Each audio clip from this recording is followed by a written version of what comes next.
Hello and welcome to the Count Out. We're here to review the Elimination Chamber. Much better pay-per-view than the Royal Rumble. Oh yeah, no. This is pretty good. This is pretty good. This is pretty good pay-per-view. We'll get right into it. The Brotherhood defeated Rybaxel, which is Curtis Axel and Ryback. Very great name. In a match. It was a pretty average match. I don't understand why Curtis Axel didn't win because it was his hometown. They had his grandfather there and all that, and he got pinned, and that just seemed very stupid. Yeah, I don't know, especially if they're having Goldust, Cody Rhodes break up to fight each other. We don't know if they're doing but that, maybe though. not. I don't know. They're not going to do it. But I know what you're saying, though. You know, they're not tag team champions. You'd think that maybe they'd have Curtis Axel at least win the match, but whatever. I like Curtis Axel though. Everyone else thinks he's so boring. I think he's pretty good. I don't think he's like a world title holder, but I think he's a really solid like Intercontinental champion. I didn't watch the match really.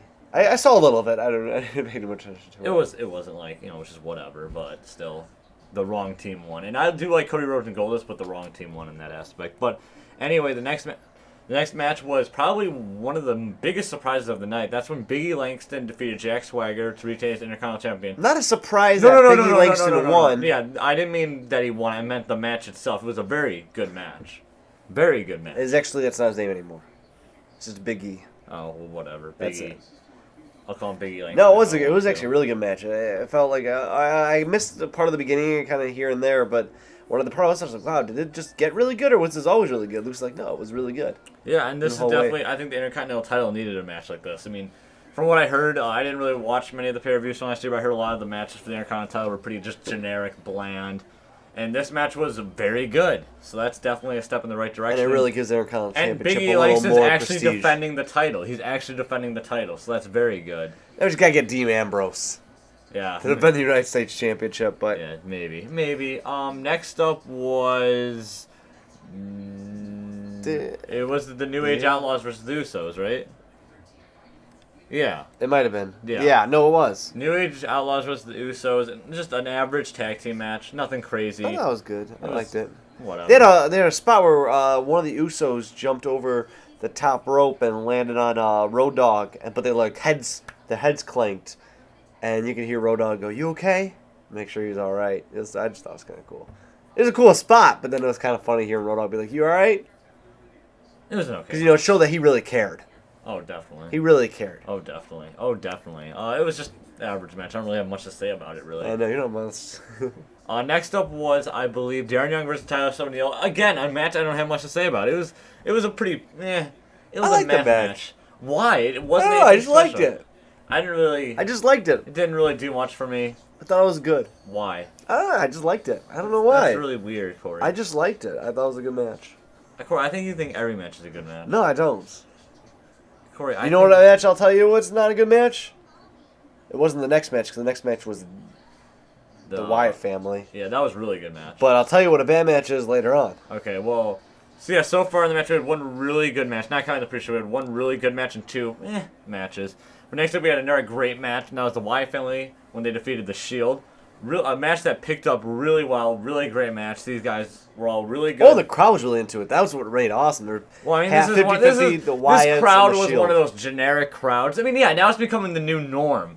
It's not cool and hipster anymore. I know. So it started off with that Raw after like WrestleMania last year, where the crowd chanted whatever. Now every crowd thinks they're hot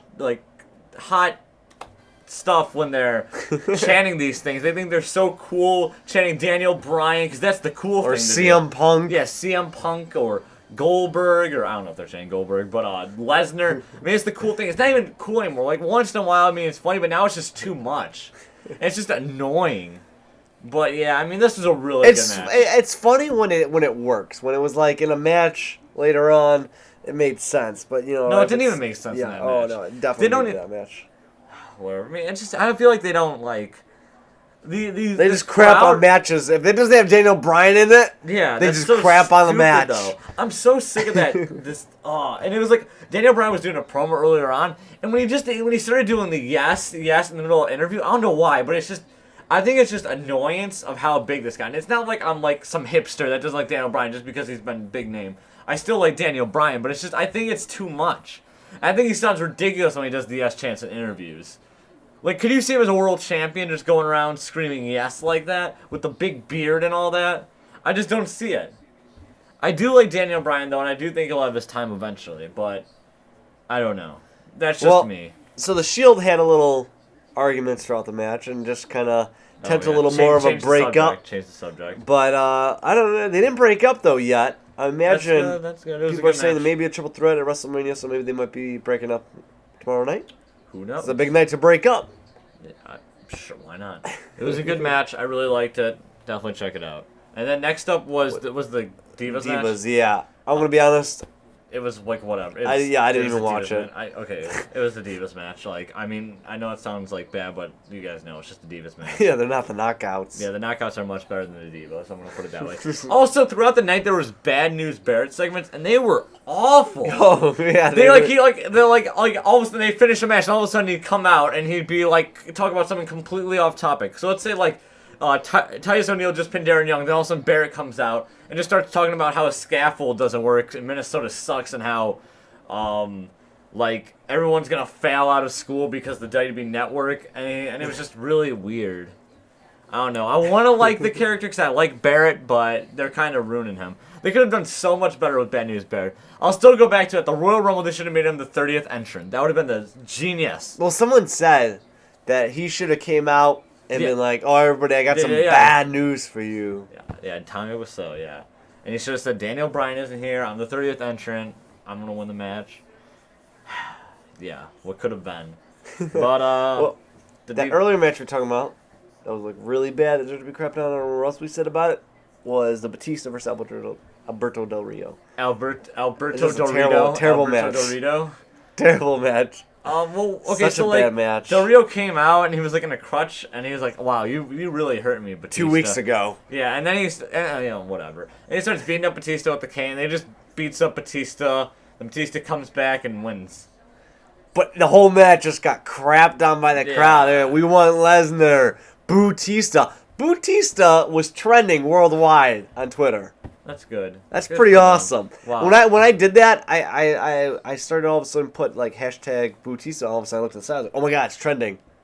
I didn't even know that at that point. I just wanted to throw that there. I thought. Yeah, we probably started the trend with our like 10 followers. 8. It's because people follow us then unfollow us just because we probably don't follow them back. Yeah. Sorry, we don't follow for follow. We're too cool for that. But yeah, it wasn't very good. And that's not. I'm not just saying that because Batista was in it. I'm just saying it just because Alberto Del Rio was in it. It just wasn't a very good match. But yeah, personally though, I think that they should change their plans immediately and get Batista out of the Royal main event or do something. He needs to. The thing is, the main event of WrestleMania 30, it's probably gonna be an amazing show, and it's just gonna crap the crap. It's gonna be crapped on so terribly at the end of it because everyone's gonna boo the crap out of Batista.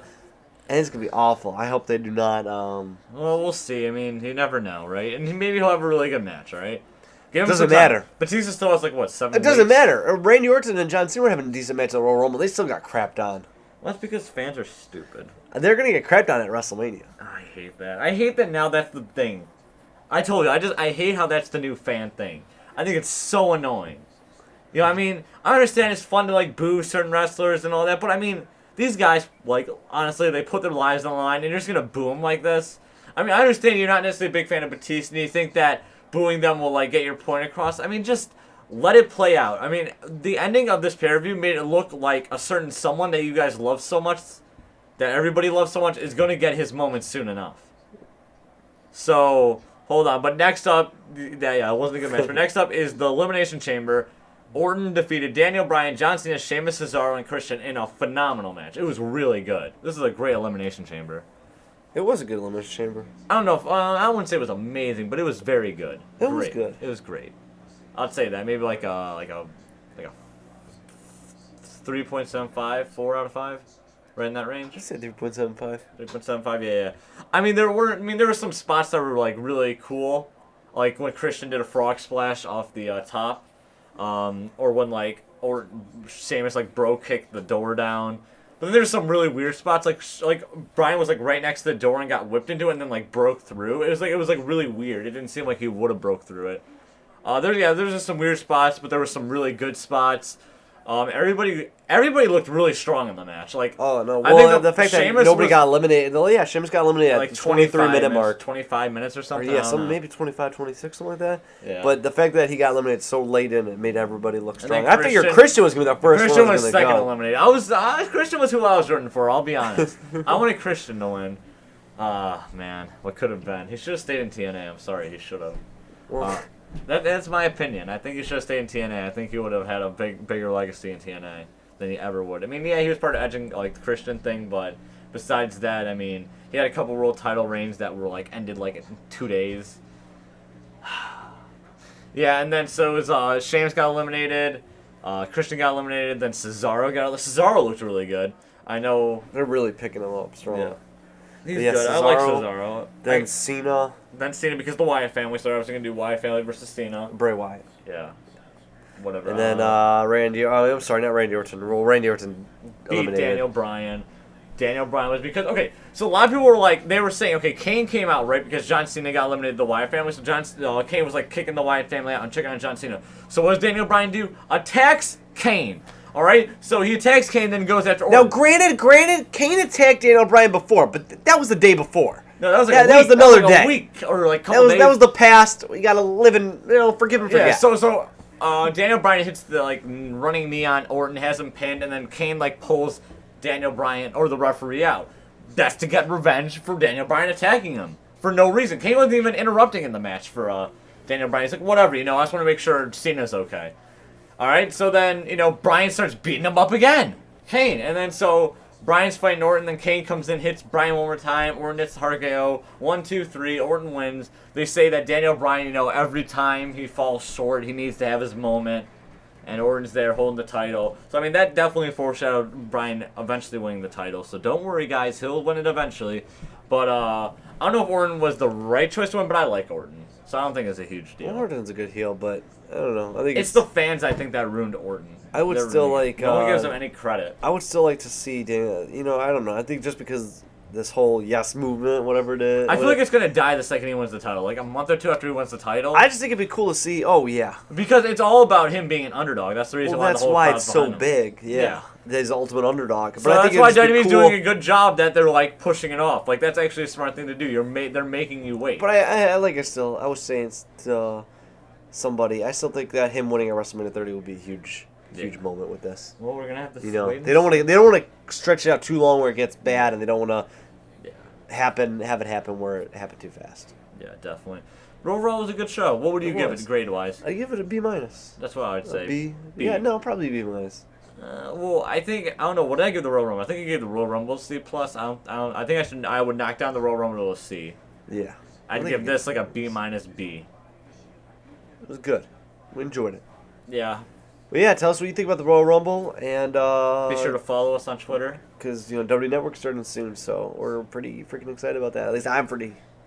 Very excited about it. I'm too busy for it. But we will I only like it for all the pay-per-view talk to you events. guys later, and you guys rock and roll. Yeah, but not too hard.